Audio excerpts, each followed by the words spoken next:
Are you a solo artist? Are you trying to figure out how to achieve success on your own terms in the music industry? That's what we're going to be looking at in this episode of the New Music Industry Podcast.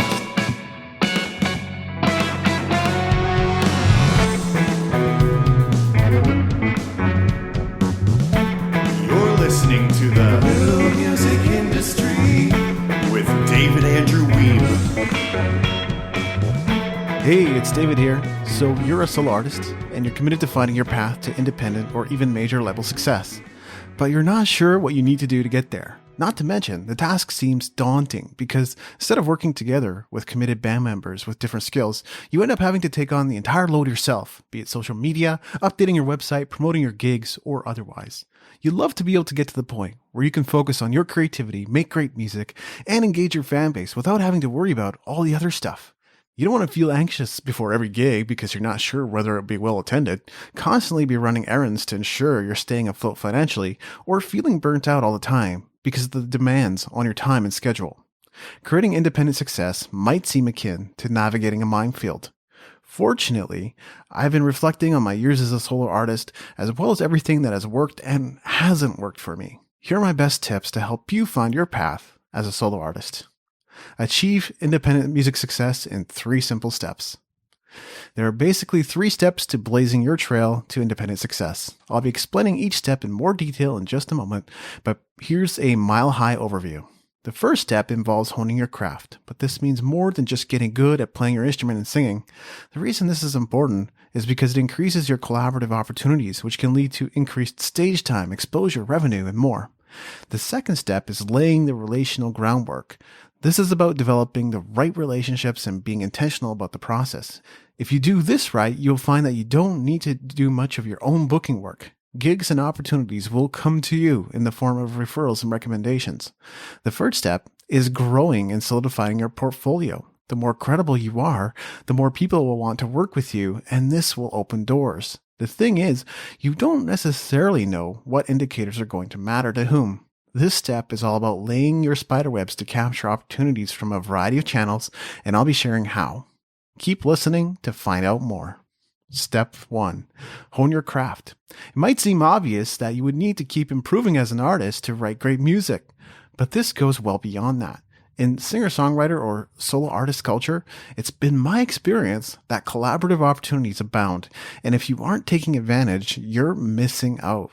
You can book tours with other solo artists, play on each other's sets, appear on each other's YouTube channels, and more. But only if you're easy to work with and have the skills necessary to back it up. If you can play guitar, maybe learn piano. If you can play piano, learn the guitar. If you consider yourself a rhythm guitarist, learn to play tasteful leads. If you sing lead, learn to sing backup. See if you can pick up some bass and djembe as well. Through the years, I've been called upon as a rhythm guitarist, lead guitarist, bassist, backup vocalist, and more. And because I was locked and loaded, I was asked to join other artists on stage many, many times. This often led to gigs, opening slots, guest appearances, and more.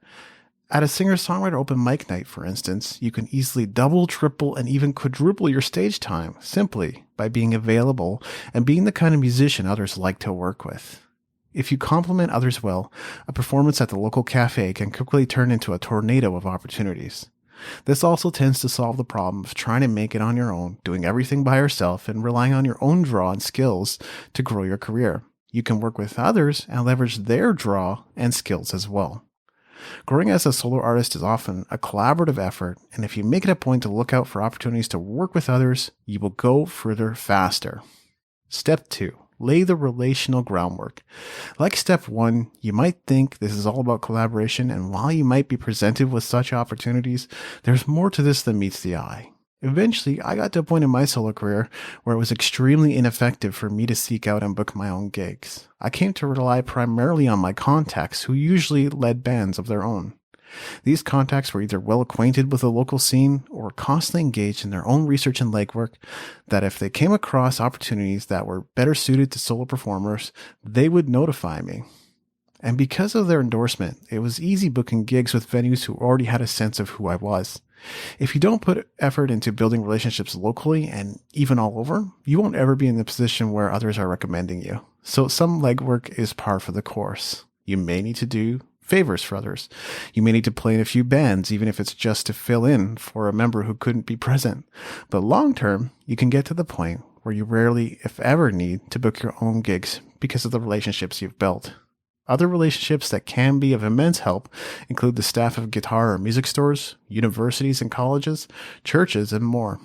3. Grow and solidify your portfolio. This is about more than just writing and recording new songs. As you're about to see, growing and solidifying your portfolio is all-encompassing ongoing work. The truth of the matter is that you just never know what accomplishments or credentials might end up building your reputation.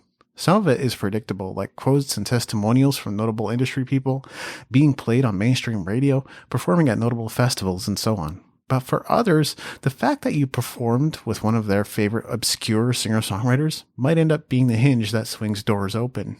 One summer, I was looking to book a gig during Stampede time in Calgary. I'd heard rumors of how lucrative gigs could be that time of year. Once I set my sights on a specific venue, I dropped by and talked to the owner. I came prepared with an envelope in hand. That envelope contained my demos as well as my resume as a musician, which at the time would have shown that I had played over 100 shows. It also included a list of cover songs that were in my repertoire. It's safe to say I got the gig, as no one was willing to go to those links to get the gig. In this instance, my archivist tendencies paid off. I was rewarded for keeping a record of the work I'd done to that point. The point is that everything you do could end up being the credibility indicator you need to land your next opportunity. So play shows, collect quotes and testimonials, record and release more music, do co-writes, get on the radio, get your music reviewed, give interviews, make videos, build out your website, write blog posts. You get the idea. If you want to create more leverage for yourself, build out your portfolio. Now let's move into the episode summary. Everyone must start somewhere. But if you're listening to this right now, chances are you've already made some progress in your career as a solo artist. But you aren't where you want to be yet because you haven't honed your craft to the degree that you need to. You haven't created a strong foundation of relationships, and your portfolio needs to be further developed. This all takes time and effort. The good news is you can take it one step at a time.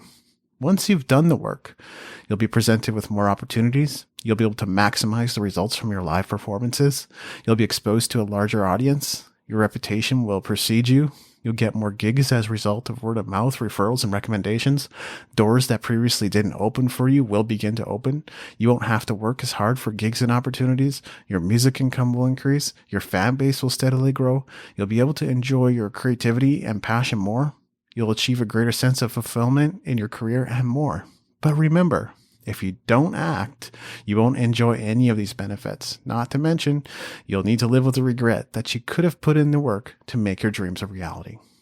So if you're ready to get into action, I want to invite you to the newly renovated Music Entrepreneur HQ. It's still a work in progress, but we've put a lot of work into simplifying the site, helping you find what you're looking for, and adding a lot of incredible, exclusive, high-value music business resources you're just not going to find anywhere else. So visit musicentrepreneurhq.com and let us know your thoughts. This has been episode 236 of the New Music Industry Podcast. I'm David Andrew Weep, and I look forward to seeing you on the stages of the world.